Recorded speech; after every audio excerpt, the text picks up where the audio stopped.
नमस्कार।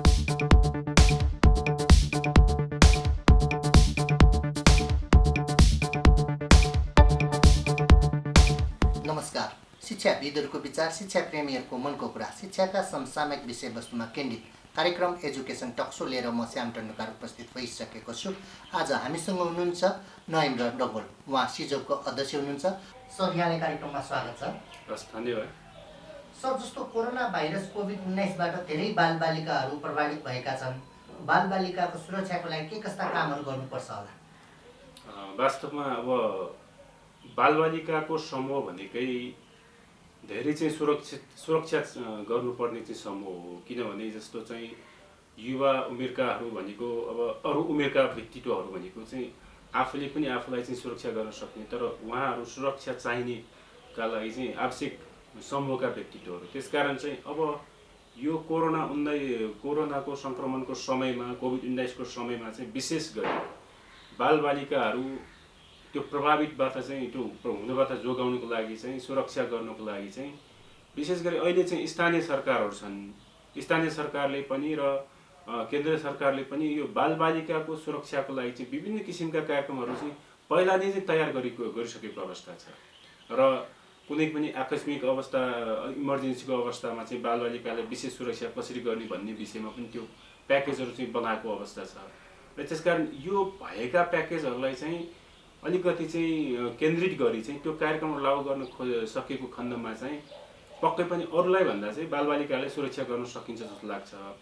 अब यही सन्दर्भमा चाहिँ विशेष यो स्थानीय सरकार मात्र होइन कि त्यहाँ भएका चाहिँ अब गैर सरकारी संस्थादेखि लिएर बालबालिका, बाल अधिकारको लागि काम गर्ने अन्य सङ्घ संस्थाहरूसँग पनि समन्वय गरेर चाहिँ अघि बढ्न सकेको खण्डमा चाहिँ त्यो सुरक्षाको लागि चाहिँ कसरी सुरक्षा गर्न सकिन्छ भन्ने विषयमा चाहिँ स्थानीय सरकारले चाहिँ उहाँहरूबाट पनि केही कुराहरू चाहिँ थाहा पाउन सकिन्छ र सहकारी गरेर गएको खण्डमा चाहिँ धेरै कुराहरूलाई चाहिँ प्रभावकारी ढङ्गले चाहिँ बालबालिकाको सुरक्षाको लागि चाहिँ पहलहरू चाहिँ गर्न सकिन्छ जस्तो देखिन्छ।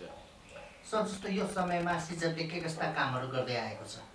अब यो करिब 3 महिना लागिसकेको अवस्थामा चाहिँ यो कोरोनाको लकडाउनको अवस्थामा बालबालिका शान्ति क्षेत्र राष्ट्रिय अभियान नेपाल सिजपले चाहिँ अब हामी एउटा चाहिँ यो बालबालिका शान्ति क्षेत्र हुनुपर्छ भनेर चाहिँ अभियान चलाउने चाहिँ यो अभियानको एउटा चाहिँ नेटवर्क भएको हुनाले चाहिँ यसले गएर चाहिँ अब भाइ बहिनीहरूलाई चाहिँ सेवा प्रदान गर्ने भन्दा पनि भएका सरकारले, अब स्थानीय सरकारले चाहिँ लगायत चाहिँ अब प्रदेश सरकारहरूले चाहिँ त्यो बालबालिकाहरूको सुरक्षाको लागि चाहिँ पहलहरू गर्नुपर्छ र त्यहाँ भएका नीतिहरू लाई चाहिँ लागू गर्नुपर्छ भन्ने हिसाबले चाहिँ हामी त्यसलाई चाहिँ एडभोकेसी लबी गर्छौँ। र यही सन्दर्भमा चाहिँ हामीले अब अहिले यो भर्चुअली जस्तो चाहिँ फेसबुक मार्फत चाहिँ हामीले यही विषयमा चाहिँ वकालत गरिरहेछौँ र विभिन्न व्यक्तित्वहरूसँग चाहिँ छलफल गरेर चाहिँ त्यो विषयमा के गर्न सकिन्छ भन्ने विषयमा चाहिँ छलफल गर्ने र त्यस्तै गरी घरमा रहेका भाइ बहिनीहरूलाई चाहिँ उहाँहरूको समय कसरी बिताउन सकिन्छ त भन्ने विषयमा पनि जस्तो त्यो बिताउनको लागि चाहिँ अलि सिकाइका कुराहरू लिएर चाहिँ जस्तो मनोसामाजिक परामर्शकर्ताहरूसँग चाहिँ छलफल गर्ने। त्यस्तै गरी कहिलेकाहीँ चाहिँ अब विशेष जस्तो गायिकाहरू, प्रसिद्ध गायिकाहरूसँग चाहिँ उहाँहरूसँग कुरा गरेर चाहिँ जस्तो गीत गाउन सिकाउने त्यस्तो खालको चाहिँ अतिरिक्त क्रियाकलापका चाहिँ उहाँहरूलाई चाहिँ इन्गेज गराउने खालको चाहिँ त्यो टिप्सहरू प्रदान गर्नलाई पनि सिजपले चाहिँ कार्यक्रम गरेको अवस्था छ।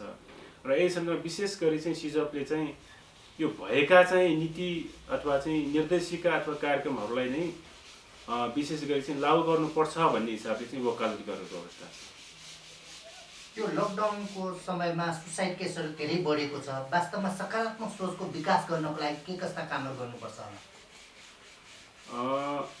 एउटा दुःखलाग्दो कुरा यो, किनभने चाहिँ अब लकडाउनको अवस्थामा चाहिँ यो आत्महत्याका घटनाहरूमध्ये चाहिँ बालबालिका पनि करिब 100 भन्दा बढी भाइ बहिनीहरू चाहिँ भएको चाहिँ तथ्याङ्कले देखाएको छ। अब यो सन्दर्भमा चाहिँ विभिन्न कारणहरू हुन सक्छ। अब एउटा पहिलो कारण त अब घरमै बसिराख्दा उनीहरू विद्यालय जान पाएन, घरमा बस्दा उनीहरूलाई चाहिँ मोनोटोनस अथवा चाहिँ त्यहाँको वातावरण नमिलेर र उहाँहरूलाई चाहिँ मनोसामाजिक रूपमा चाहिँ समस्या परेको हुनसक्छ।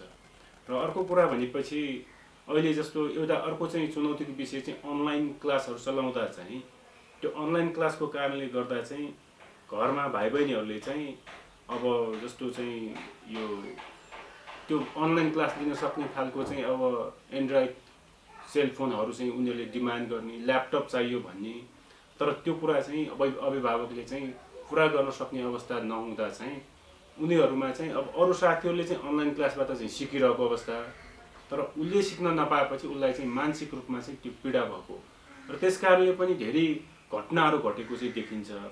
र अब यो सन्दर्भमा चाहिँ उनीहरूलाई त्योबाट चाहिँ त्यो टाढा तनावबाट चाहिँ टाढा राख्नुको लागि विशेष गरी चाहिँ अहिले सरकार लगायत सम्पूर्णले चाहिँ यो मनोसामाजिक परामर्शकर्ताहरूलाई चाहिँ व्यापक रूपमा चाहिँ परिचालन गर्नुपर्ने चाहिँ देखिन्छ। जस्तो चाहिँ फोनबाट हुन्छ कि होइन, त्यस्तो चाहिँ अब फेसबुक मार्फत अथवा टेलिभिजन मार्फत, रेडियो मार्फत यो कुराहरू चाहिँ सबैलाई कमन हुने खालको चाहिँ परामर्शदाताहरूले चाहिँ अब त्यो कुराहरू चाहिँ दिनुपर्ने अवस्था देखिन्छ। र अब त्यस्तै समस्या भयो भने घर घरमा पनि त्यो सेवा प्रदान गर्नुपर्ने हुनसक्छ जस्तो देखिन्छ। सर, जस्तो यो भर्चुअल कक्षा, अनलाइन कक्षा प्रभावकारी भएन भन्ने कुरा पनि आइरहेको छ, यसमा चाहिँ के भन्नुहुन्छ?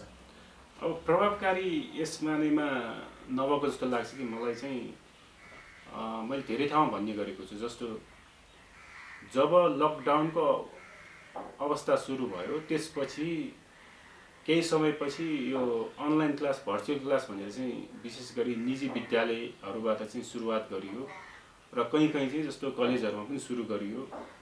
र यसले चाहिँ ठ्याक्कै भन्नुपर्दा चाहिँ यो शिक्षाको अवसरहरूमा ठुलो असमानताको खाडल चाहिँ बढेको छ। र यसै सन्दर्भमा चाहिँ म कार्यरत जुन चाहिँ लुनिभा बाल सरकार समूहले को चाहिँ प्रयासमा एउटा चाहिँ हामीले चाहिँ बाल क्लबका भाइ बहिनीहरूसँग एउटा चाहिँ यो इन्टर कन्ट्री चाहिँ रिसर्चको चाहिँ काम थाल्नुको लागि चाहिँ हामीले प्रयास गरिरहेका छौँ, जसमा चाहिँ यो चाइनाबाट सुरु भएको कोरोना भाइरस र त्यहाँ पनि चाइना जस्तो देशमा पनि यो भर्चुअल कक्षाले गर्दा चाहिँ त्यहाँ शिक्षाका अवसरहरूमा चाहिँ असमानताहरू चाहिँ बढेको चाहिँ देखिएको छ। र यो चाइनाबाट सुरु भयो, अन्य देशहरूमा पनि भयो र अब नेपालमा पनि त्यस्तो भएको हुनाले चाहिँ चाइनाको कन्टेक्स्ट र नेपालको कन्टेक्स्टमा चाहिँ हाम्रा भाइ बहिनीहरू आफैले केही समय चाहिँ जस्तो चाहिँ त्यो अनलाइन क्लासको अथवा चाहिँ विषयमा चाहिँ उहाँहरूले चाहिँ असमानताका विषयमा केही कुराहरू चाहिँ हामीले पाओस् भनेर एउटा चाहिँ अहिले चाहिँ जस्तो फिक्स त भएको चाहिँ अक्सफोर्ड युनिभर्सिटीकै चाहिँ सहयोगमा चाहिँ हामीले यो एउटा चाहिँ अनुसन्धान पनि गर्न खोजिरहेछौँ। र यसले चाहिँ किन प्रभावकारी भयो भने जब कि सम्पूर्ण भाइ बहिनीहरूले त्यो अवसरै पाएको छैन भने त्यो अब प्रभावकारी हुन्छ भनेर हामीले कसरी ग्यारेन्टी गर्ने? देशमा, हाम्रो देशकै सन्दर्भमा कुरा गर्दा कयौँ बालबालिकाहरू चाहिँ त्यो पहुँचभन्दा बाहिर छन्। जब कि रेडियो कार्यक्रम पनि सुन्न सक्ने अवस्था छैन भने अब सरकारले ल्यायो, सबैलाई त्यो पहुँच पुर्याउने वैकल्पिक पद्धतिका कुराहरू ल्याइयो र त्यो एकदमै चुनौतीपूर्ण छ। त्यसलाई चाहिँ कमन सबैलाई चाहिँ त्यो पुर्याउनुको लागि चाहिँ अझै चाहिँ हामीलाई चाहिँ चुनौतीपूर्ण छन् भने अहिलेको सन्दर्भमा भर्चुअल क्लास भनेर चाहिँ अनलाइन क्लासमा चलाइराख्दा चाहिँ निजी विद्यालयका पनि 100% विद्यार्थीले पाइरहेको छैन। त्यो क्षमता नभएका चाहिँ परिवारका भाइ बहिनीले त्यो अवसर पाएकै छैन। अहिले पनि हेर्दा चाहिँ हामीले सोध्न गयो भने निजी विद्यालयमा चाहिँ तपाईँहरूको 100% विद्यार्थीले त्यो चाहिँ क्लास पाइरहेको छ भन्दा चाहिँ हामीले त्यो एन्सर पाउँदैनौँ। त्यसमा उहाँले बढीमा म्याक्सिमम 90% विद्यार्थी पाइरहेको हुन्छ, अरू विद्यार्थी 10% चाहिँ त्यो क्लासमा बस्न पाइरहेको छैन।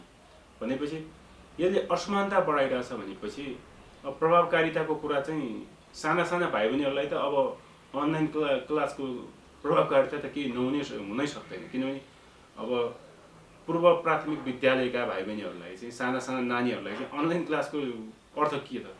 अब 1-2 क्लासका भाइ बहिनीहरूलाई अनलाइन क्लास चलाइरहेको छ, त्यसको अर्थ के त? किनकि त्यो क्लास फिजिकल्ली बसेर कति इन्गेज गराउनुपर्छ भन्ने कुरा त हामी सबैलाई थाहा भएको कुरा हो। तर अनलाइन क्लासको नाममा 1 घन्टा 2 घन्टा इन्गेज गराउँदैमा चाहिँ त्यो प्रभावकारी चाहिँ हुन्छ भन्ने छैन। र योभन्दा पनि महत्त्वपूर्ण कुरा चाहिँ सबैभन्दा बढी चाहिँ सबैले त्यो क्लास पाएको भए हामीले प्रभावकारी भन्न सकिएला। तर 60-70% बढी बालबालिकाले त्यो अवसर पाएछन् भने यो प्रभावकारी कसरी हुन सक्छ? हुनै सक्दैन। सर जस्तो यो विषम परिस्थितिमा विद्यालय, शिक्षक, अभिभावकको भूमिका चाहिँ कस्तो हुनुपर्छ?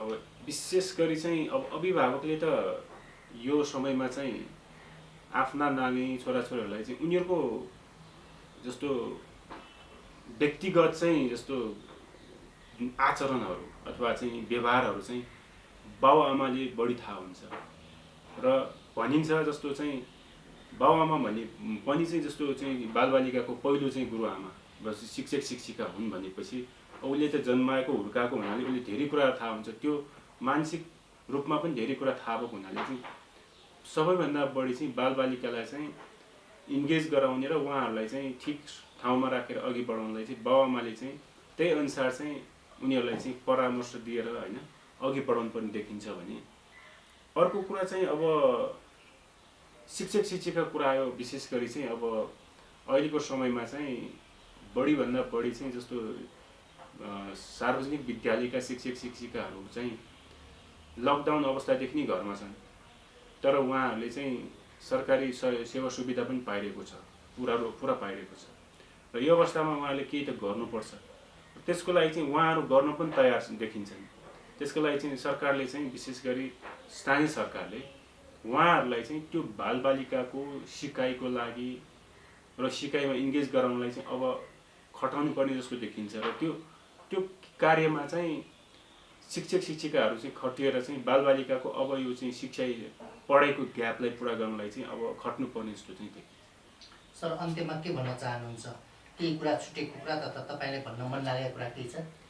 अब अन्तमा चाहिँ सिजप अथवा बालबालिका शान्ति क्षेत्र राष्ट्रिय अभियान नेपालले चाहिँ अब एउटा चाहिँ सबैभन्दा पहिला चाहिँ यो क्वारेन्टाइनमा भएका कयौँ विद्यालयहरू अब चाहिँ त्यो क्वारेन्टाइन बन्द हुनुपर्छ यदि विद्यालय खोल्ने हो भने। र त्यसको लागि चाहिँ विकल्पमा चाहिँ अहिले होटलहरूले पनि जस्तो चाहिँ हामी क्वारेन्टाइन चाहिँ राख्न तयार छौँ भन्ने खालको कुराहरू आइरहेको छ। र त्यस्तै गरी चाहिँ सरकारी सार्वजनिक भवनहरू पनि छन्, त्यहाँ चाहिँ सारेर त्यो क्वारेन्टाइन भएको विद्यालयहरूलाई चाहिँ खाली गराएर सेनिटाइज गराएर केही समयसम्म त्यसलाई एकदमै रूपमा चाहिँ निर्मलीकरण गरिसकेपछि त्यो विद्यालयमा चाहिँ भाइ बहिनीहरूलाई चाहिँ सुरक्षित रूपमा मनोसामाजिक रूपमा चाहिँ निर्धक्क भएर अघि बढ्न त्यो विद्यालय फर्कन मिल्ने गरी अभिभावक र भाइ बहिनीहरूलाई पनि त्यो किसिमको चाहिँ अवेर गरेर उनीहरूलाई चाहिँ चेतना जगाएर चाहिँ विद्यालय फर्काउनुको लागि चाहिँ यो सुरक्षित विद्यालय चाहिँ फर्काऊ अभियान चाहिँ जस्तो अथवा चाहिँ safe back to safe school campaign भनेर चाहिँ अब चलाउनै पर्छ र यी विद्यालय खोल्नै पर्छ। होइन भने चाहिँ हाम्रा भाइ बहिनीहरूको चाहिँ यो पढाइ चाहिँ लाई चाहिँ एकदमै चाहिँ हामीले चाहिँ यो एक वर्ष चाहिँ फेरि हामीलाई चाहिँ धेरै डिस्टर्ब हुन सक्छ। त्यसकारण सम्भव भएसम्म चाहिँ अब पहिलो प्राथमिकता भनेको हाम्रा भाइ बहिनीहरूको विद्यालय खुलाउनलाई चाहिँ त्यो सुरक्षित विद्यालय बनाइदिनु पर्यो र त्यो सुरक्षित विद्यालय बनाउनुको लागि चाहिँ सबैसँग हातेमालो गरेर अघि बढेको खण्डमा चाहिँ यो सम्भव हुन सक्छ भनेर चाहिँ अब सिजपले पनि यो अभियानलाई चाहिँ अघि बढाइरहेको छ र यो अभियानलाई चाहिँ सबैले चाहिँ साथ दिनेछ भन्ने चाहिँ मैले यहीँबाट चाहिँ अब अपेक्षा चाहिँ र अनुरोध गर्न चाहेँ। आजको कार्यक्रम यहाँलाई कस्तो लाग्यो? सल्लाह सुझावको अपेक्षा राख्दै आजका हाम्रा अतिथि सिजोपका अध्यक्ष नयन डुङ्गुर सरलाई विशेष धन्यवाद दिँदै क्यामेरामा चन्द्रमा डुङ्गुलका साथ म श्याम टन्डुकारलाई बिदा दिनुहोस्। नमस्कार।